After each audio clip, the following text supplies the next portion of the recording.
Hi everyone, welcome back to Spiritual Growth Tarot. I'm Denise and this reading is for Thursday, November 19th, 2020. But of course my intention is to always get a timeless message to help us heal our souls. So 3 cards. The middle one is the theme and provides clues to the deeper message. Okay, so we have, we have the Seven of Wands reversed for the theme, and bookmarked or mirrored by the Three of Pentacles and the Wheel of Fortune. Okay, great. So with the Seven of Pentacles, well, you can see when it's straight up, we're nurturing our the seeds that we've planted before, and they've actually grown into something, and now we're reevaluating, we're reassessing to see, am I doing everything right to keep this growing the way I want?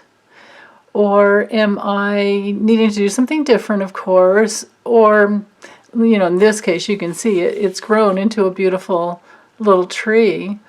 But if it were not looking the way you wanted, or if it wasn't growing, if it hadn't grown, if it hadn't come through yet, and you've been waiting and working and pulling weeds and pulling out the false beliefs, the weeds of the false beliefs, and if you've been doing everything you can, but it's not coming through the way you want, then you would reevaluate your position and you would look for, to do it again in a different way, plant it in a different way, or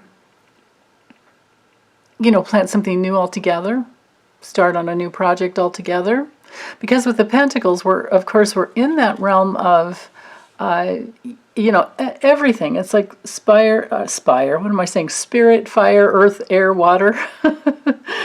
It's everything that we have, the fire, the passion within us, the water, the emotional,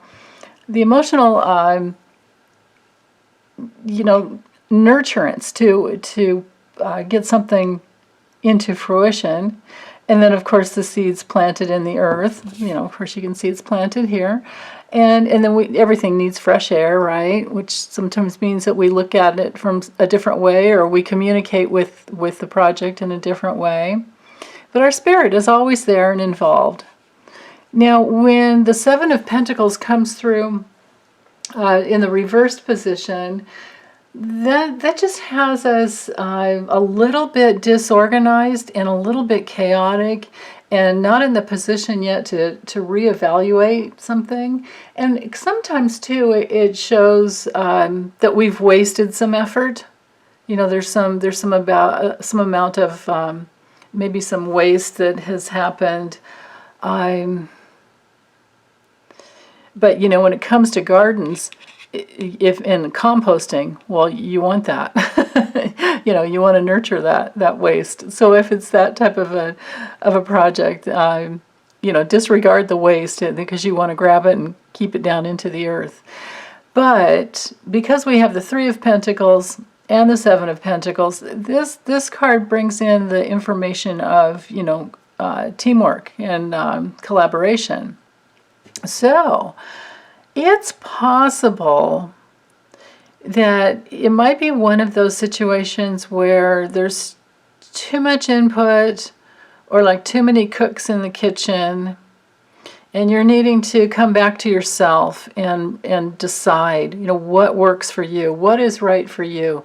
Come back to yourself and organize your thoughts, and get out of the spin of any type of, chaotic, just taking in maybe too much information from other people. It could be that there's that possibility. Other times it has to do with getting the plans really clear, getting the plans straight. Because it should, we should be in cooperation with this card. But if these other people aren't really cooperating, or they're not, normally that card would come through reversed if that were the key, or the case, if the key was that someone wasn't highly skilled, but they were acting as if they could do the job, but then you keep finding that they can't. That normally would come through when the Three of Pentacles is reversed, but that's not the case here. So we do have, I would say, teamwork and creativity going on, creating it. But you guys, maybe it's about you guys all powwowing and trying to figure out what hasn't worked. Where have we been trying to either force something that isn't right from the get-go, or what is it that we need to do in order to get back to the place where we can reassess and reevaluate and then nurture a good plan. And that, in order to do that, it really helps with the Wheel of Fortune card coming in, because this card is all about big change. It's a card of destiny and fate. It's a really good card. You guys probably know by now that I don't believe in luck. I believe we have free will and we create our own reality. But you can see the little, hold on, let me show you. Whoops.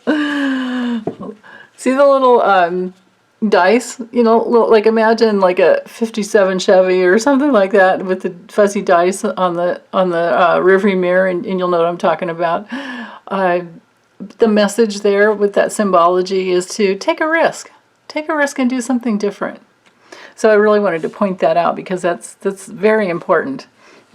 And you can see, there's tarot here in the wheel. So it's the message that, keeps everything in life just keeps turning and changing. And if things haven't produced the way that you want, and you're needing to make sure that there isn't some wasteful teamwork and effort going on, you just have to look at things from a different angle, and you can change the fate. You can change the fate of the project. You can change the three of you, or the three groups together, or all of the teams together, or the one small team. This doesn't have to be three people. It can be you and your family. It can be just you and a partner, or you and a friend, or whoever you're collaborating with. It's just that it's more than yourself. And this could also be your community too. So just to know that you can always change, you guys, whomever these people are, and you can change your own destiny. You have free will. No one can ever take that away from you. I mean, even if you land yourself in prison, if something terrible, which I don't think anybody watching here, would be doing that, but even if something like that were to happen to where you're restricted, you can still change how you feel about the situation and what you make of that time. And I especially say that because this is a very time-oriented card. It has to do with, just the wheel of time constantly moving and changing. So I think it's about staying balanced and centered. You can see her yoga pose here. You can see she's wide open to the universe and she's willing to take a risk. But it's also a card of self-responsibility. It's definitely a card of culmination because it's a 10. So that doesn't mean something's just completely done. It means that there's always a new beginning every day. The sun keeps shining and the earth keeps spinning, and we're moving through a galaxy, and we're in the universe of many, many, many, who knows how many galaxies, discovered and undiscovered. And just to know that the universe is there for you, that it's actually bound by law to receive you. So if you want to make any changes, any little tweaks in getting in some more order, bringing in the divine order. This card is all about divine order, but it has to do with each and every one of us making our own decisions every day, deciding what we really want. So yes, I think that's all I have for this reading. Yeah, nothing else is coming through, at least right now. As soon as I turn the camera off, usually something else does pop through, so. Anyway, I'm just going to close this up for now. I'll be back for Fridays, and meanwhile, you guys take good care. Okay, bye.